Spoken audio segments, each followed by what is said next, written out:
Sahabat Kompas.com, kasus langkanya minyak goreng yang terjadi di Indonesia terus diselidiki oleh Kejaksaan Agung.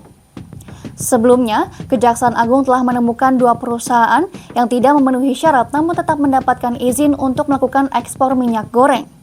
Mereka adalah PT OI dan PT IS. Menurut Kepala Pusat Penerangan Hukum Kejaksaan Agung Ketut Sumedana, kedua perusahaan itu tak mengikuti pemenuhan kewajiban distribusi kebutuhan dalam negeri atau DMO dan harga penjualan dalam negeri atau DPO. Mereka juga diduga melanggar batas harga yang ditetapkan pemerintah dengan menjual minyak goreng di atas DPO yang seharusnya Rp10.300. Selain tak mematuhi pedoman DMO, mereka juga diduga terlibat upaya gratifikasi dalam pemberian izin ekspor minyak goreng. Akibat diterbitkannya persetujuan ekspor yang bertentangan dengan hukum itu, stok minyak goreng dalam negeri menjadi langka serta harganya yang menjadi mahal.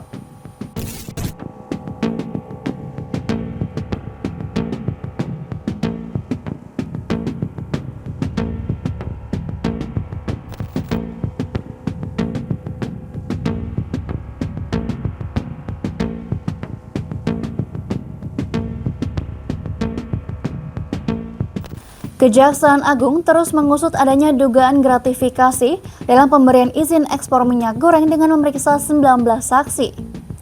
Hingga akhirnya pada Selasa 19 April 2022, Jaksa Agung Sanitiar Burhanuddin menetapkan Dirjen Perdagangan Luar Negeri Kementerian Perdagangan Indrasari Wisnuwardana sebagai tersangka. Menurut Burhanuddin, Indrasari telah menerbitkan persetujuan ekspor komoditi crude palm oil atau CPO dan produk turunannya kepada pihak swasta.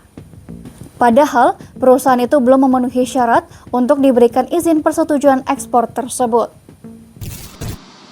Yang pertama, pejabat eselon 1 pada Kementerian Perdagangan bernama IWW,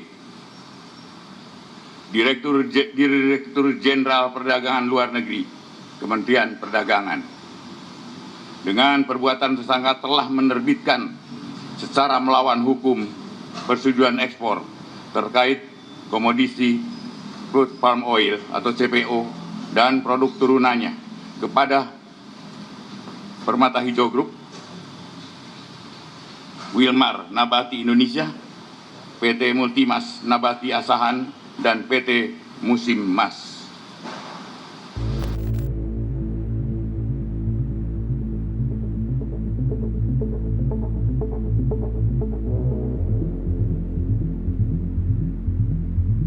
Selain pejabat dari lingkungan pemerintah, Kejaksaan Agung juga menetapkan 3 orang dari kalangan swasta sebagai tersangka.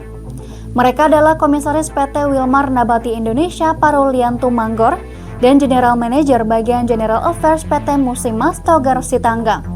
Selain itu, ada pula Senior Manager Corporate Affairs Permata Hijau Group Stanley MA. Burhanuddin menyebut, ketiga tersangka dari pihak swasta itu berkomunikasi intens dengan tersangka Indrasari agar mendapat izin persetujuan ekspor. Ketiga tersangka telah berkomunikasi secara intens dengan tersangka IWW, sehingga Permata Hijau Group, PT Wilmar Nabati, PT Multimas Nabati Asahan, PT Musimas untuk mendapatkan persetujuan ekspor. Padahal perusahaan-perusahaan tersebut bukanlah perusahaan yang berhak untuk mendapatkan persetujuan ekspor.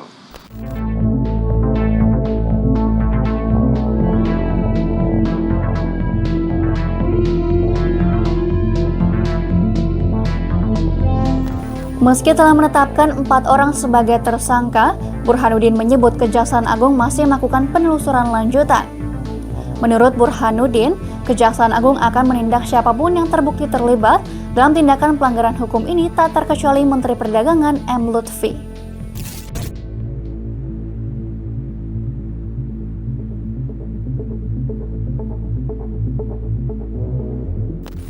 Penetapan tersangka kasus dugaan tindak pidana korupsi ekspor minyak sawit mentah mengundang perhatian ekonom senior Faisal Basri. Melalui akun Twitternya, ia mengatakan penetapan pejabat Kementerian Perdagangan sebagai tersangka ibarat maling teriak maling.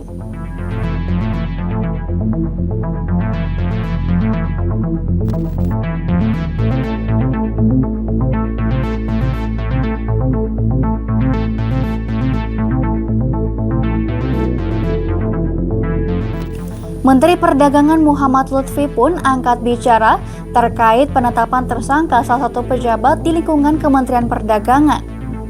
Ia menegaskan Kementerian Perdagangan terus mendukung proses hukum yang dilakukan Kejaksaan Agung terkait dugaan gratifikasi pemberian izin penerbitan ekspor minyak sawit mentah. Selain itu, Lutfi juga menyatakan selalu menekankan jajarannya untuk selalu transparan dan menaati peraturan ketika melakukan pelayanan perizinan.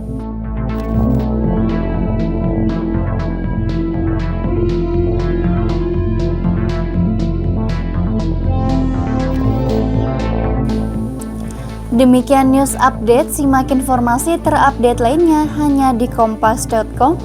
Jernih melihat dunia.